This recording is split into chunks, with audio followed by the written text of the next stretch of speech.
अगर एक दिन तुम्हें बताया जाए कि तुम मर चुके हो और तुम्हारी जिंदगी कोई और जी रहा है, तो क्या तुम अपने ही वजूद को साबित कर पाओगे? यह कहानी है पहचान की, साजिश की और एक ऐसे डुप्लीकेट की जो सिर्फ चेहरा नहीं, पूरी जिंदगी चुराने आया है। शाम के 5 बज रहे थे। दिल्ली की सड़कों पर ट्रैफिक का शोर अपने चरम पर था। उसी वक्त क्राइम ब्रांच में इंस्पेक्टर आरव रंधावा को एक कॉल आया। आरव ने फोन उठाया। दूसरी तरफ से एक व्यक्ति बोला, बरेल ब्रिज के नीचे एक कार में लाश मिली है। लाश पूरी तरह जली हुई। आरव मौके पर पहुंचा। कार में एक अधजली लाश थी। चेहरा पहचान में नहीं आ रहा था, लेकिन डैशबोर्ड से मिली घड़ी और जले हुए दस्तावेजों के आधार पर शव की पहचान की गई। वह शव रमन मेहरा का था। मीडिया ने खबर उड़ा दी, रमन मेहरा की रहस्यमयी मौत। परिवार ने भी शव को स्वीकार कर लिया। अंतिम संस्कार हो गया। केस लगभग बंद हो गया।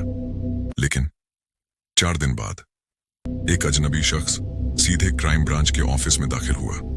चेहरा थका हुआ, आंखों में खून उतरता हुआ उसने आरव के सामने खड़े होकर कहा, मेरा नाम रमन मेहरा है और मैं मरा नहीं, जिंदा हूं।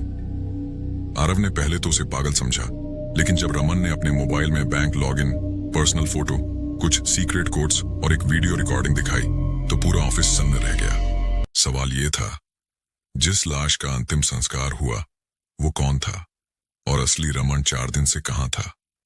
रमन ने बताया, 2 हफ्ते पहले मुझे किसी ने ब्लैकमेल करना शुरू किया। मेरे ईमेल में एक वीडियो आया जिसमें मैं एक ऐसी जगह दिख रहा था जहां मैं कभी गया ही नहीं था, और उस वीडियो के साथ एक मैसेज था, तैयार हो जा मरने के लिए, तेरी जिंदगी अब तेरी नहीं रही। रमन ने सबसे छुपकर एक प्राइवेट डिटेक्टिव को लगाया, लेकिन उसी रात उसे किडनैप कर लिया गया। एक पुराने वेयरहाउस में उसे बेहोश रखा गया, लेकिन जब उसे होश आया वो बंधा हुआ था और सामने एक आदमी खड़ा था, हूबहू रमन की तरह। वो एक डुप्लीकेट। वो मेरी तरह बोलता था, चलता था और उसने मेरा ही चेहरा बनवाया था सर्जरी से।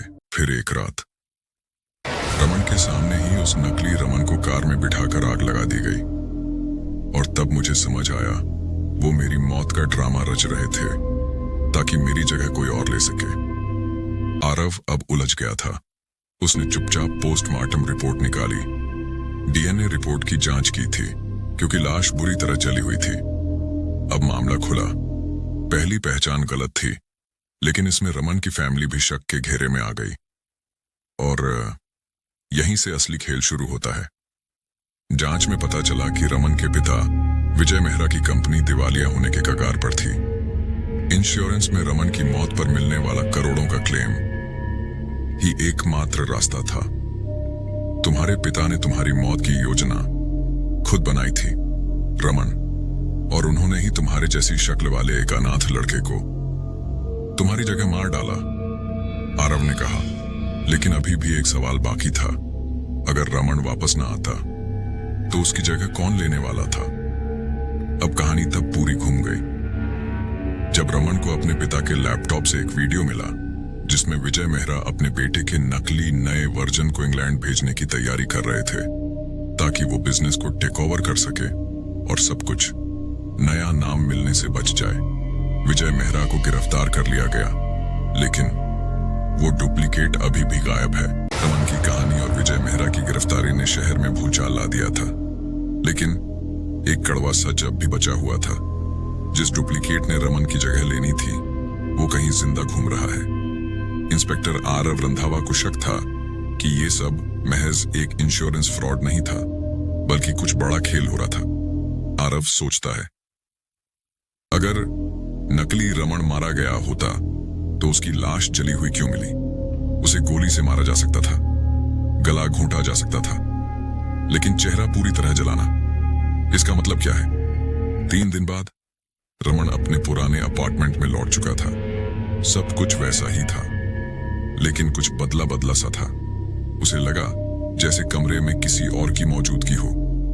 उसी वक्त एक अलमारी का लॉक टूटा हुआ था और डेस्क पर एक नोट पड़ा था। तू तो वापस आ गया, लेकिन अब तेरे नाम से जीने की बारी मेरी है। खेल अभी शुरू हुआ है। आर्दो। रमन ने नोट तुरंत आरव को दिखाया। आर्दो, क्या इसका मतलब डुप्लीकेट ने खुद को रमन 2 नाम दिया है?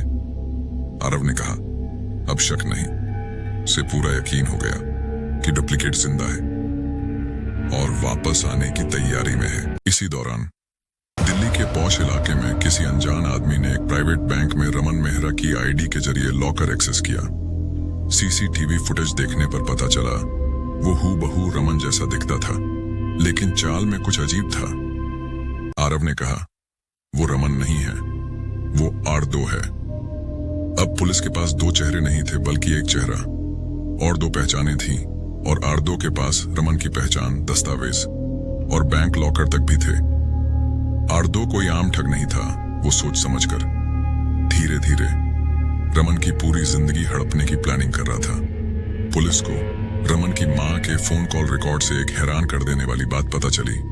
रमन की मां को पिछले 2 दिन से रोज कोई कॉल करता था और हर बार एक ही बात कहता था, मां, मैं रमन बोल रहा हूं, मैं वापस आ गया हूं, आप मुझसे मिलने कब आओगी?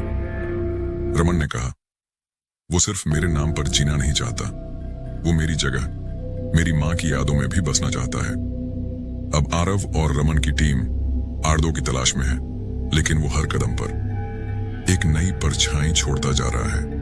और आखिरी में आरव के पास एक पार्सल आता है। उसमें एक फोटो होती है रमन के बर्थडे की, लेकिन साथ में आर्दो खड़ा है, अपने चेहरे पर रमन का मास्क पहने हुए। फोटो के पीछे लिखा था, तू अपनी जिंदगी वापस ले आया, लेकिन अपनी पहचान नहीं।